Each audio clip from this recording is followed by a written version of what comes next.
नमस्कार दोस्तों, स्वागत है आप सभी का निष्काम एजुकेशन पर।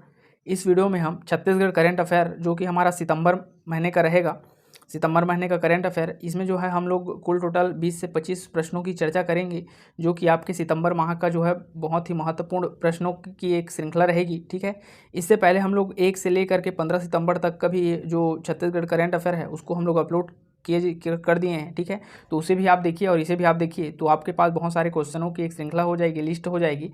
यहाँ से बिल्कुल पेपर में फंसने के चांसेस रहेंगे। ठीक है, तो बिल्कुल आप इसे अंत तक देखिए इस वीडियो को। चलिए शुरू करते हैं पहले क्वेश्चन से।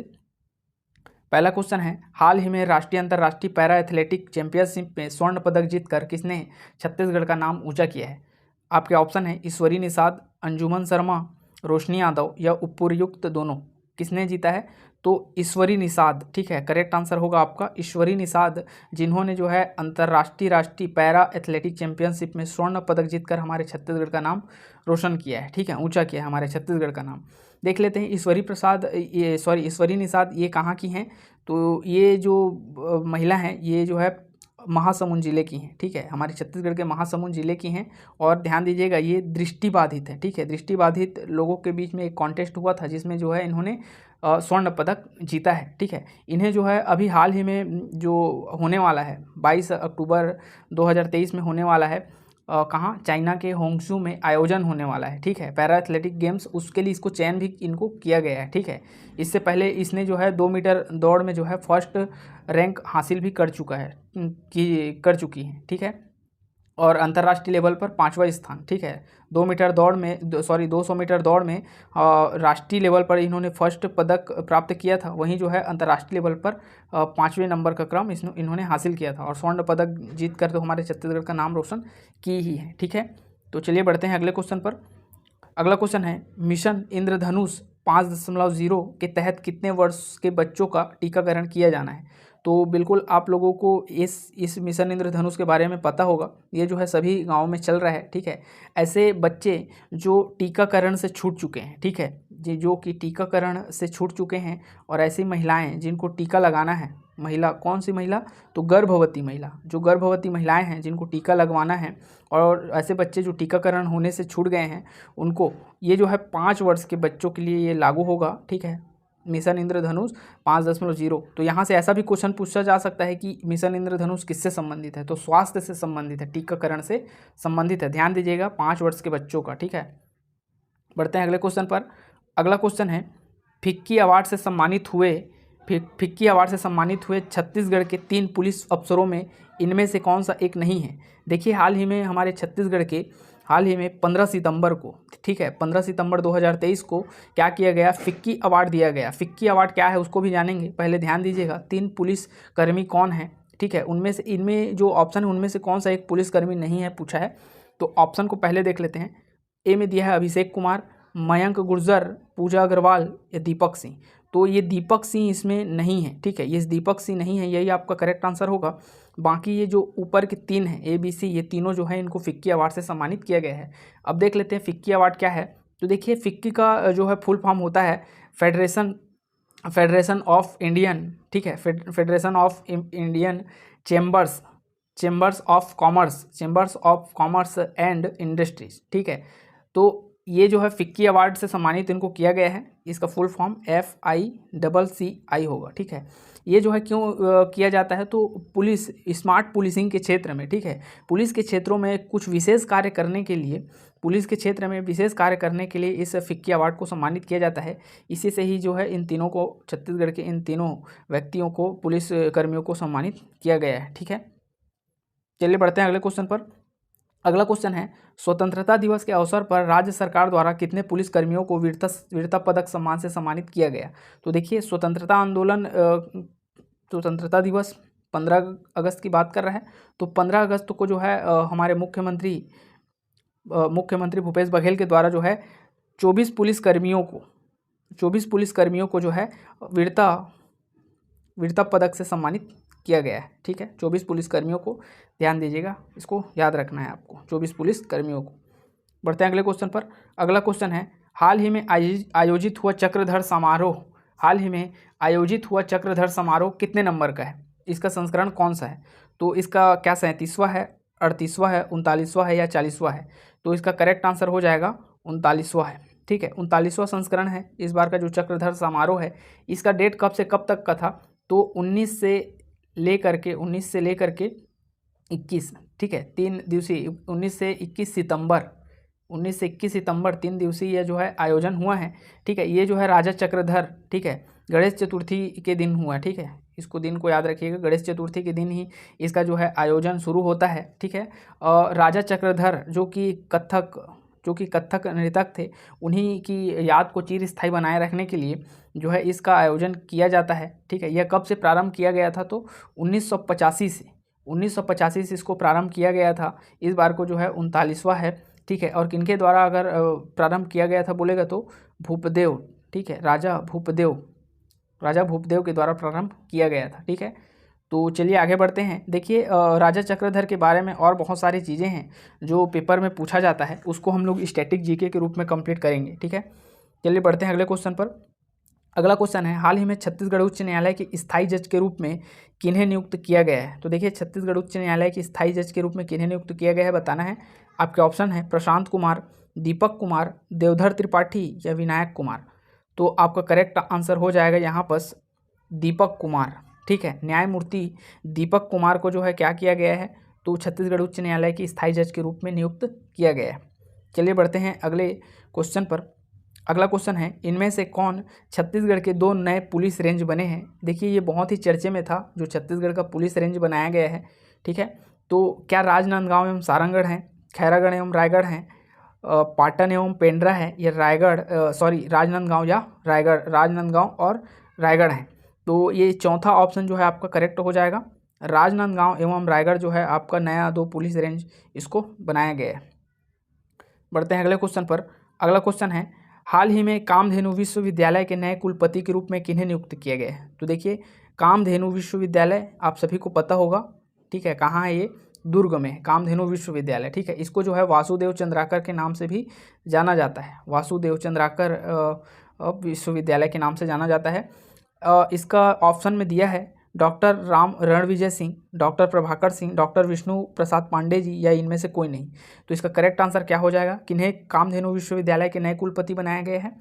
तो doctor Ram Ranvijay Singh, option A correct answer होगा। डॉक्टर राम रणविजय सिंह को कामधेनु विश्वविद्यालय के नए कुलपति के रूप में नियुक्त किया गया है। बढ़ते हैं अगले क्वेश्चन पर। अगला क्वेश्चन है, हाल ही में जल जीवन सर्वेक्षण 2023 में उत्कृष्ट प्रदर्शन हेतु छत्तीसगढ़ के किस जिला को पुरस्कार प्रदान किया गया है? ठीक है, तो देखिए छत्तीसगढ़ का किस जिला को पुरस्कार प्रदान किया गया है उसको बताना है। आपके ऑप्शन है बीजापुर, ऑप्शन बी में है नारायणपुर, ऑप्शन सी रायपुर या ऑप्शन डी जगदलपुर। तो क्या होगा इसका करेक्ट आंसर? तो इसका करेक्ट आंसर होगा option number B. Option number B आपका करेक्ट आंसर हो जाएगा नारायणपुर। नारायणपुर को क्या किया गया है? तो जल जीवन सर्वेक्षण के में उत्कृष्ट कार्य करने हेतु जो है पुरस्कार प्रदान किया गया है। ठीक है, ये जो है नारायणपुर एक आकांक्षी जिला के रूप में इसको चिन्हांकित किया गया है हमारे छत्तीसगढ़ में। ठीक है, इसका correct answer option number B होगा। बढ़ते हैं अगले क्वेश्चन पर। अगला क्वेश्चन है, विश्व कथा साहित्य सम्मान से छत्तीसगढ़ के किस व्यक्तित्व को सम्मानित किया गया है? तो इसको जो है हम लोग 1 से लेकर के 15 सितंबर का जो करंट अफेयर था उसमें हम लोग देखे थे। इसका करेक्ट आंसर हो जाएगा परदेसी राम वर्मा जी। ठीक है, डॉक्टर परदेसी राम वर्मा जी, ऑप्शन बी कथा साहित्य सम्मान से ये साहित्यकार हैं परदेसी राम वर्मा जी। बहुत सारे इन्होंने रचनाएं लिखी हैं हमारे छत्तीसगढ़ में। बढ़ते हैं अगले क्वेश्चन पर। अगला क्वेश्चन है, हाल ही में बेंगलुरु में हुए ओपन नेशनल स्क्वैश चैंपियनशिप में छत्तीसगढ़ की अनन्या को कौन सा पदक मिला है? तो बताइए इसका करेक्ट आंसर क्या होगा? क्या स्वर्ण पदक, कांस्य पदक, रजत पदक या फिर कांस्य एवं कांस्य दोनों? तो क्या मिला है इनको? तो ऑप्शन सी रजत पदक से सम्मानित इनको किया गया है। देखिए बेंगलुरु में हुआ था। ठीक है, कहाँ हुआ था? बेंगलुरु में हुआ था। कब हुआ था बोलेगा तो 9 से लेकर के 12 सितंबर को जो है यह हुआ था ये कार्यक्रम। ये जो है ये नेशनल स्क्वैश चैंपियनशिप। ठीक है, इसमें जो है ये रायपुर की है। ठीक है, ध्यान दीजिएगा, ये रायपुर की अनन्या जो है फाइनल में गोवा की एक खिलाड़ी समायरा को हराई है। ठीक है, समायरा को क्या की है इन्होंने? हराई है, तो उसी को हरा करके रजत पदक इन्होंने प्राप्त किया है। बढ़ते हैं अगले क्वेश्चन पर। अगला क्वेश्चन है, विश्वकर्मा जयंती के शुभ अवसर पर प्रधानमंत्री के द्वारा छत्तीसगढ़ के किस एक व्यक्ति को विश्वकर्मा सम्मान से सम्मानित किया गया है? तो बताइए इसका करेक्ट आंसर, इसका सबसे पहले तो इसका ऑप्शन देख लेते हैं। इसका ऑप्शन होगा, ऑप्शन ए में है गज्जू नीलमलकर, ऑप्शन बी श्याम कुमार टांडे, अभिनव बंजारे, ऑप्शन डी में है विश्वकर्मा ललित विश्वकर्मा। तो इसका करेक्ट आंसर होगा ऑप्शन नंबर ए, गज्जू नीलमलकर। ठीक है, गज्जू नीलमलकर को क्या किया गया है, तो विश्वकर्मा जयंती कब पड़ा था, तो 17 सितंबर को पड़ता है हर साल। ठीक है, इसी दिन प्रधानमंत्री जी का जन्मदिन भी है और इसी दिन इन्होंने विश्वकर्मा सम्मान की घोषणा भी किया है, विश्वकर्मा जो पहल है उसको शुरू भी किया है। ठीक है, तो इन्हीं को ही जो है क्या किया गया है, सम्मान से सम्मानित किया गया है। देश के कुल टोटल 18 व्यक्तियों को यह सम्मान प्रदान किया गया है, जिसमें से एक हमारे छत्तीसगढ़ के गज्जूलाल नीलमलकर जी हैं। तो क्यों प्रदान किया गया है भाई इनको, तो देखिए ये जो है ऐसे व्यक्ति, ऐसे कार्य जो कि पैतृक, ठीक है, पैतृक कार्य हैं, अर्थात बहुत पहले से उनके पूर्वज जो है उस कार्य को करते आ रहे हैं और उसी कार्य में ये जो है संलग्न है। तो ऐसे व्यक्तियों को यह पुरस्कार प्रदान किया गया है, हमारे छत्तीसगढ़ से गज्जू नीलमलकर को प्रदान किया गया है। बढ़ते हैं अगले क्वेश्चन पर। अगला क्वेश्चन है, इनमें से एक जनजाति के निवास स्थल को टांडा कहा जाता है। तो बताइए इनमें से किस एक जनजाति के निवास स्थल को टांडा के नाम से जाना जाता है? ध्यान दीजिएगा, देखिए दोस्तों ये जो है जनजाति का क्वेश्चन है, लेकिन ये जो है बहुत ही अभी बीच में चर्चे में था। ठीक है, इसलिए मैंने इसको रखा है यहाँ पर। आपके ऑप्शन है क्या बैगा, बिरहोर, कमार या भुंजिया? तो इसका करेक्ट आंसर होगा बिरहोर। ठीक है, बिरहोर के जो निवास स्थल है उसको जो है टांडा के नाम से जाना जाता है। इसमें इस टांडा नामक क्षेत्र में अर्थात स्थल में लगभग 6 से 7 लोग रहते हैं। ठीक है, अलग अलग टांडा होता है, जैसे कि इनका जो है रसोई के लिए अलग टांडा होता है। ठीक है, और धार्मिक कार्य के लिए अलग टांडा होता है, रहने बसने के लिए अलग टांडा होता है। ठीक है, ये चर्चे में था, हो सकता है नया चीज़ है इसलिए पेपर में पूछ सकता है, इसलिए मैंने इसको यहाँ पर रखा हुआ है। ठीक है, बढ़ते हैं अगले क्वेश्चन पर। अगला क्वेश्चन है, प्रदेश में अब देसी नस्ल के बकरियों को किस नाम से जाना जाएगा? क्या कोसली के नाम से, अंजोरी के नाम से, उपर्युक्त दोनों के नाम से, या इनमें से कोई नहीं? तो किस नाम से जाना जाएगा भाई बताइए?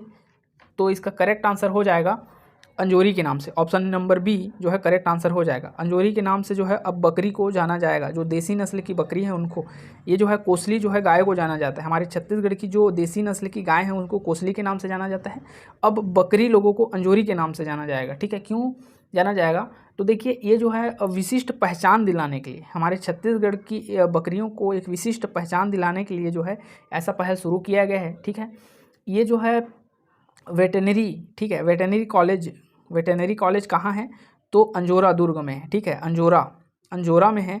इसी अंजोरा के नाम पर ही यह अंजोरी नाम पड़ा है। इसी अंजोरा विश्वविद्यालय के नाम पर ही इसका नाम अंजोरी रखा गया है, बकरी। ठीक है, बढ़ते हैं अगले क्वेश्चन पर। अगला क्वेश्चन है इस वीडियो का 15वें नंबर का क्वेश्चन। हाल ही में छत्तीसगढ़ के खनिज राजस्व में 2023 में कितने गुने की वृद्धि दर्ज की गई है? तो इसको डायरेक्ट याद रखिएगा, इसका जो करेक्ट आंसर हो जाएगा 30 गुने की वृद्धि हो गई है। ठीक है, 30 गुने वृद्धि के साथ साथ ये जो है कुल टोटल कितना हो गया है? तो 13,000 करोड़। ठीक है, 13,000 करोड़ रुपए का जो है राजस्व हमको जो है प्राप्त हुआ है इस बार 30 गुने वृद्धि के साथ। बढ़ते हैं अगले क्वेश्चन पर। अगला क्वेश्चन है, एशियन गेम में बीजापुर के किन 2 बेटियों का चयन हुआ है? तो अभी हाल ही में चीन में होने वाला है, चाइना में एशियन गेम, उसमें जो है बीजापुर के विमला तथा रेणुका का चयन हुआ है। इसको याद रखिएगा। देखिए ऐसा क्वेश्चन जो है पेपर में अचानक से उठा लिया जाता है, जो कि करेंट में जो है फेमस रहते हैं उसको। ठीक है, एशियन गेम है, बड़ा गेम है, इसलिए यहाँ से पूछा जा सकता है। बढ़ते हैं अगले क्वेश्चन पर। अगला क्वेश्चन है, छत्तीसगढ़ में कुल कितने रीपा बैंकों का निर्माण किया गया है? छत्तीसगढ़ में कुल कितने रीपा बैंकों का निर्माण किया गया है? तो बताइए इसका करेक्ट आंसर क्या होगा? तो इसका करेक्ट आंसर हो जाएगा 300 रीपा बैंकों का निर्माण किया जाना है। ठीक है, 300 रीपा बैंकों का निर्माण किया जाना है। देखिए रूरल इंडस्ट्रियल पार्क, ये हमारे छत्तीसगढ़ की एक योजना है, इसके तहत ही रीपा बैंकों का निर्माण किया जाना है। अगले क्वेश्चन पर आते हैं। अगला क्वेश्चन दिया हुआ है 18वें नंबर का क्वेश्चन। हाल ही में महिला समृद्धि सम्मेलन किस तिथि को आयोजित की गई है? क्या 21 सितंबर को, 22 सितंबर को, 23 सितंबर को, या फिर 24 सितंबर को? तो इसका करेक्ट आंसर हो जाएगा 21 सितंबर को महिला समृद्धि सम्मेलन का आयोजन जो है किया गया है। ठीक है, तो देखिए कहाँ पर किया गया है, तो भिलाई में, भिलाई का जो जयंती स्टेडियम है वहाँ पर जो है महिला समृद्धि सम्मेलन का आयोजन किया गया है। क्यों किया गया है, तो महिलाओं पर विशेष चर्चा करने के लिए, जैसे कि महिला जो उद्यमी हैं, ठीक है, उनको जो है कितना रुपए वहाँ पर इनको दिया जा रहा है कि उसको बढ़ाने के लिए, महिला उद्यमी को दिए जाने वाले रकम को बढ़ाने के लिए, ठीक है। इसके अलावा राज्य महिला आयोग में जो है 5 गुना वृद्धि इसमें कर दिया गया है। अर्थात महिलाओं से संबंधित विभिन्न प्रकार की जो योजनाएँ हैं, उनसे संबंधित जो क्रियान्वयन है उसको जो है अच्छे से संचालित सुचारू रूप से हो रहा है कि नहीं, ये सभी जानने के लिए यहाँ पर जो है महिला समृद्धि सम्मेलन का आयोजन किया गया है, ठीक है। इसमें जो है प्रियंका गांधी भी आई थी, ठीक है, प्रियंका गांधी भी इस सम्मेलन में जो है विशिष्ट अतिथि के रूप में शामिल हुई थी। चलिए बढ़ते हैं अगले क्वेश्चन पर। अगला क्वेश्चन है, वर्तमान में छत्तीसगढ़ में कुल कितने लघु वनोपजों की खरीदी की जा रही है। तो देखिए अभी वर्तमान में जो है 67 प्रकार के लघु वनोपजों की जो है खरीदी की जा रही है।